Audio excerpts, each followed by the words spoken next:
did I fail?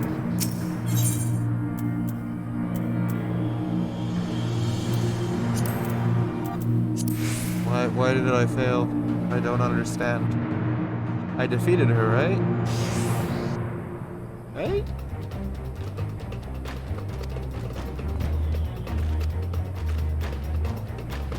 I am confused.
All the DVS like, yeah.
Okay, I don't know what I did wrong the first time.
heard.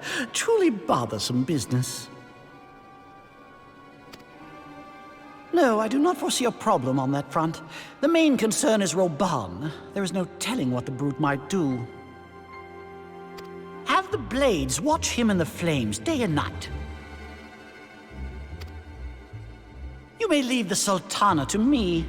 I shall personally attend her grace.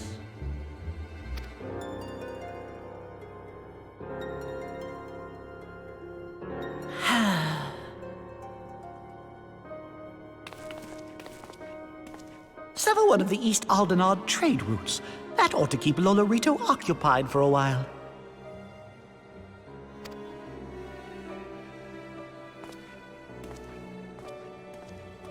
Nanamo Ulnamo.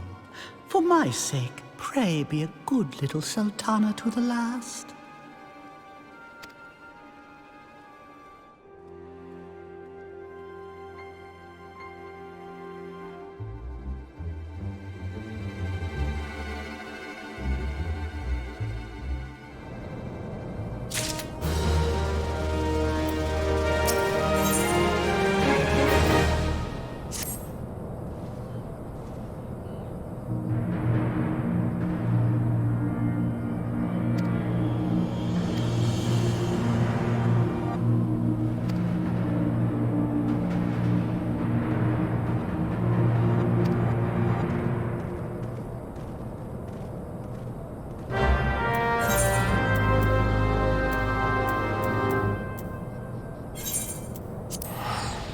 Finally, we end the patch.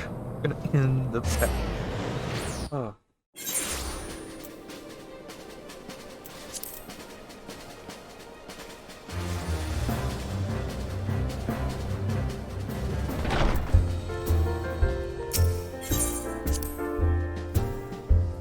Which ends with this.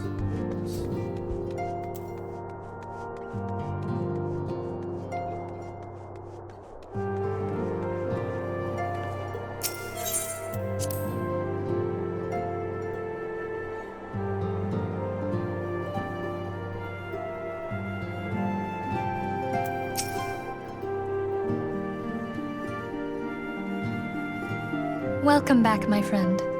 I have already received word from Alphino. Oh, it's Alphino, not Alphanod. Sorry. To think that Flame Marshal Huayu was the Garlean agent. I know not what to say. Together with Robon, Eileen lent us much-needed aid at the time of our Order's founding. She was particularly passionate about the need to tackle the primal threat. When we discussed the subject, her eyes fairly shone with determination.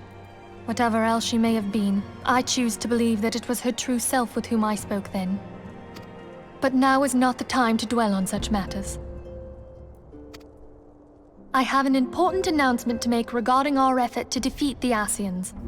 We shall begin as soon as everyone is assembled.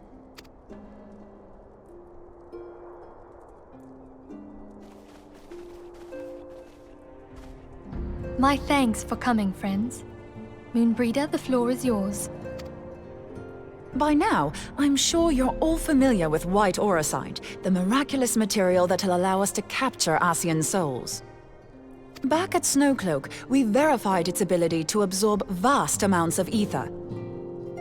Alas, it leaves something to be desired in the area of stability. The stone can only store ether for a short while before expelling its contents. In addition to Auracite's inherent limitations, we must needs be wary of our enemy's strength. Our foe draweth upon an infinite wellspring of power. Even should we succeed in entrapping him, the stone will not long contain his wrath. Meaning that, if we want to kill the swine, we'll have to be quick about it. 'Tis our belief that an Ascian soul may be permanently undone, if smitten by a sufficiently concentrated burst of pure ether. The only trouble is, we can't say for sure how concentrated the burst needs to be. Without knowing how much ether an Ascian soul is composed of, we're basically guessing. Our sole clue lieth in thy struggle with La Habrea. During that encounter, Hydaelyn bid you forge what she called a Blade of Light, a weapon which took the form of a luminous stream of energy. Based on your description, we believe the blade with which you vanquished your foe was composed of ether. Admittedly, your victory proved ephemeral, as La Habrea was able to use a crystal of darkness to flee into the space that lies between our world and the void. The fact remains, however, that Hydaelyn placed the means to destroy the Ascians in your hands. Be that as it may, it would be unwise to assume that she will do the same when we next encounter such a foe. Quite so, my lady. We must needs find the means to forge our own Blade of Ether, one to equal that which Hydaelyn did benevolently bestow upon her champion. That is all well and good, but it seems to me that producing such a blade will require a prodigious quantity of ether. Whence will it come, pray tell? Oh, what if we had 2 pieces of white orosite? One to trap the Ascian, and the other to store the ether for the blade. Oh, nice try. But it's as I said, the stone won't hold ether for any length of time. We'd still need to collect the stuff there and then, sorry to say. And therein lies the rub. Finding a way to create the blade whenever and wherever we choose. Twould seem more research is in order. I'm going to linger a while, perform a few more tests on the Orosite. And I could do with some help. Urianger, why don't you lend me a hand? Mine apologies, but I am required at the Waking Sands. Lady Minfilia hath given me sole charge of the premises. 'Twould be unseemly to leave them unattended. Sole charge, you say? So you're basically alone there, then? Well, that settles it. I'll just have to come to you.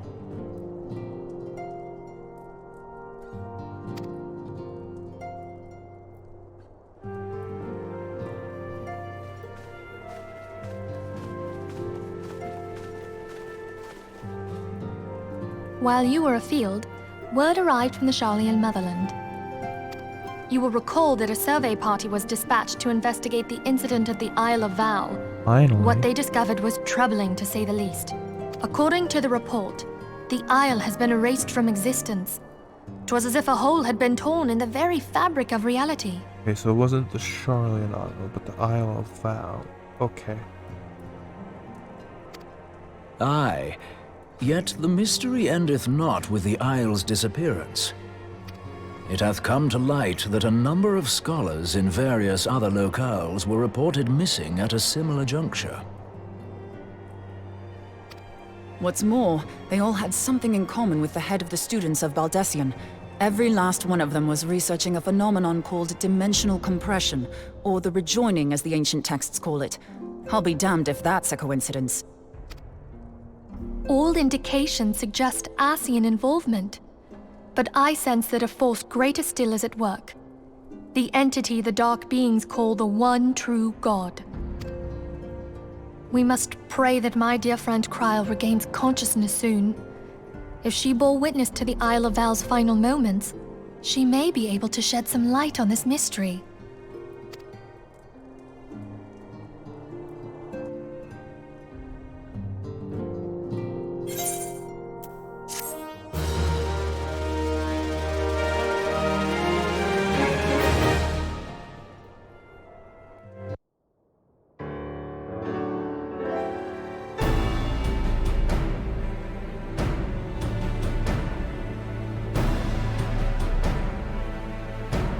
Following the calamity, the forces of the 14th Imperial Legion entrenched themselves in strategic locations across Eorzea. So swiftly did they accomplish this, it was suspected that they had received help. To think that it came from Huayu, my right hand.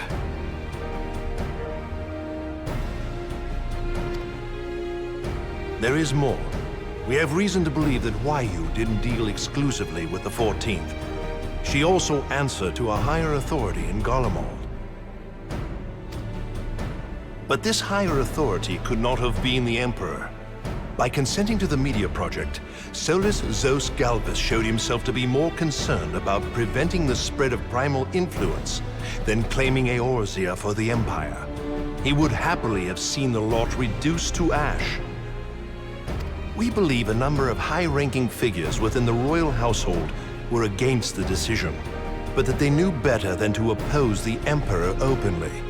Of course, this didn't prevent them from making clandestine provisions, in which Huayu played a part.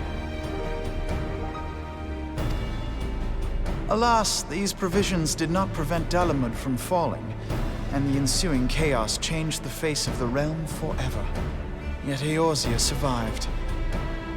To all intents and purposes, the Meteor Project had failed, and the Empire was left to rue its lack of a decisive means to eliminate the primals. Until, that is, it stumbled upon the Ultima weapon. Even before the accursed thing was dug up, it seemed to me the 14th had the might to overwhelm our weakened armies. Yet they chose to hide behind their walls. Why? The Black Wolf was wary of making the denizens of Eorzea desperate, lest more primals emerge to bleed the land. The discovery of the Ultima weapon, however, emboldened him to resume his war of conquest in earnest. But there was one in Garlemald who believed that Van Belsar's actions were premature. One who stood higher in the Imperial Army's chain of command. He ordered the Legatus to halt his advance, only to find that the Black Wolf had slipped its leash, and that the 14th now acted alone. In a bid to bring Van Belsar to heel, he used the agent he had planted in Ul'dah prior to the Calamity to undermine the Legion's efforts. A man who outranks Van Belsar, yet opposed the late Emperor's decision to annihilate Eorzea. This could only be the former High Legatus of the Garlean army, now known as Emperor Varus Zos Galvus. So he was Huayu's true master. But one of several in actual fact. We've learned that even as Huayu served the Empire's interests, she sold Imperial secrets to a certain faction in Eorzea. In so doing, she helped to maintain the status quo, thus prolonging the conflict. Considering who stands to profit from war, it isn't hard to imagine who her other masters were. Seven hells! You mean to say that she was a double agent? Triple, if you consider her services to Van Belsar and the new Emperor as separate. As neatly as these pieces seem to fit, one aspect of the puzzle remains unclear to me. By whose will was the Marshal feeding intelligence to the heretics? And try as I might, I fail to see how aiding their cause would profit either her Imperial or Monetarist masters. Could it be that another hand is at work here? If so, Huayu must be made to reveal whose it is.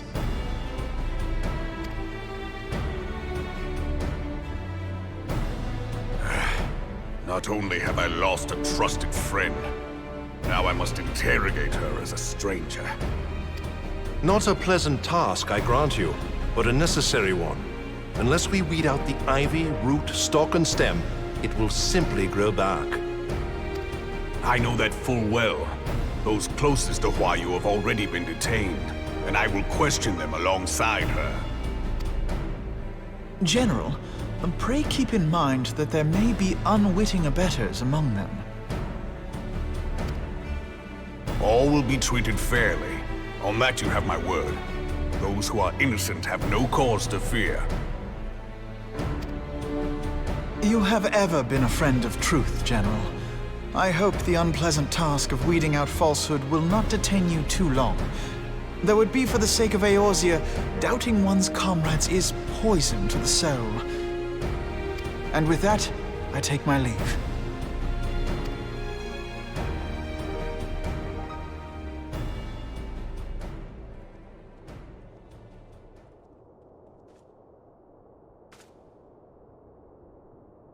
All these years, I've been made to dance to their tune. How could you, Huayu? How could you side with them? Those cankers who take from this land and give naught in return, who use their power to disempower and grow fat while the people starve. I know you can hear me, monitorous scum! Your crimes will not go unpunished! They have purged this land of your sickness! Before the eyes of the 12, I swear it!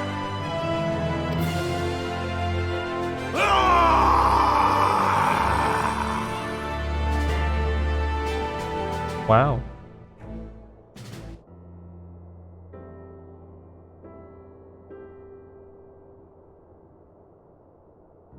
I shall have no further need of you this day. Your Grace.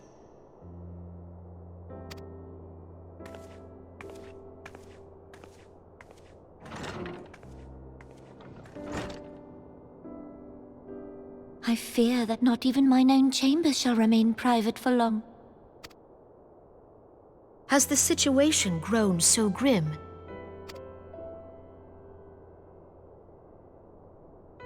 Ever since he proposed the Cartano Reclamation Bill, Teleji Adeleji has risen to greater prominence upon the backs of impoverished refugees. The monetarists were ever united in their pursuit of profit, but the man's actions have torn a rift in their ranks. They snap at each other as rabid dogs. Yet now is not the time to be bickering among ourselves.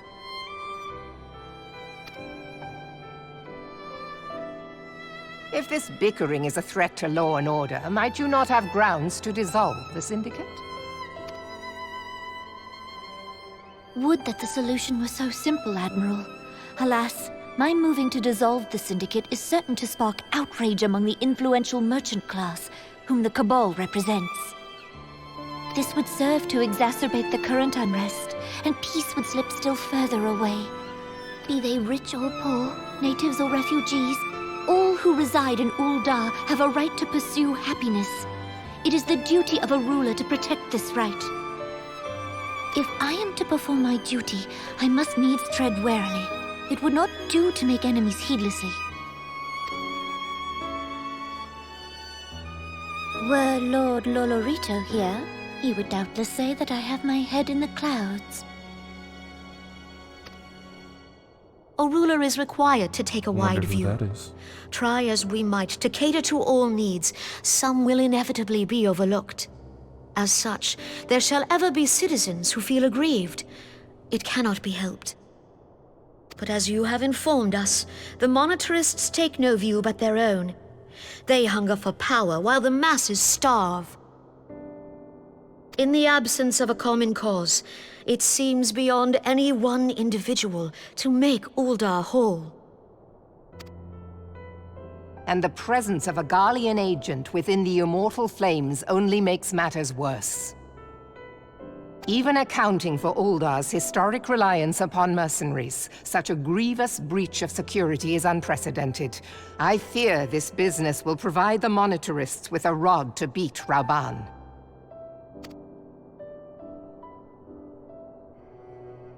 Eorzea can ill afford for the Immortal Flames to be dampened now. Ere long, the Garleans will turn their ravenous gaze toward our lands once more. If we are to resist their might, our nations must stand together. Yet for this to happen, our nations must be whole. Cannot be done to improve the situation in Ul'dah.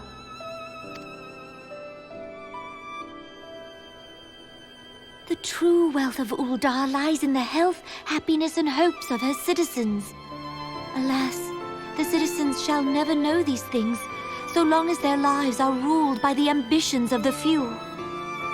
The monetarists claim to represent the best interests of the people, but in sooth they desire only to manipulate them for their own selfish ends. For the government to serve the people, it must be formed of the people. For Ul'dah to move forward, it is not only the Syndicate that must be dissolved.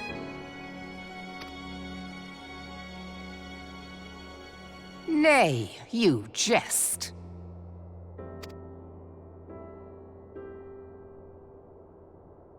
My friends, it was for no other reason than to make known to you mine intent that I requested your presence here.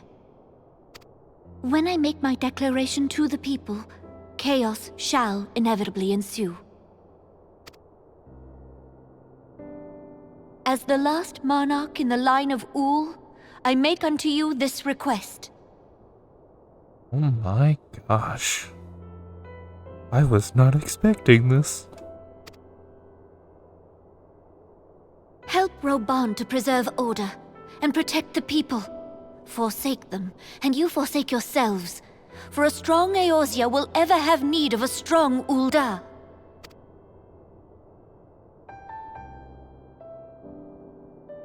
Your Grace, are you certain of this?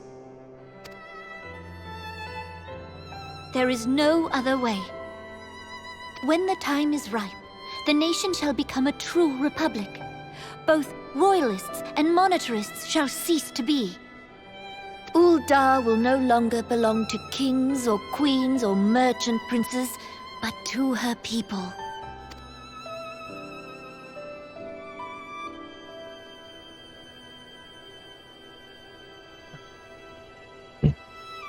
Never mind. Roban, forgive me for casting aside all that you have toiled for in my name. Beyond this gesture, I am powerless to help my subjects.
That's something that does 5 more damage.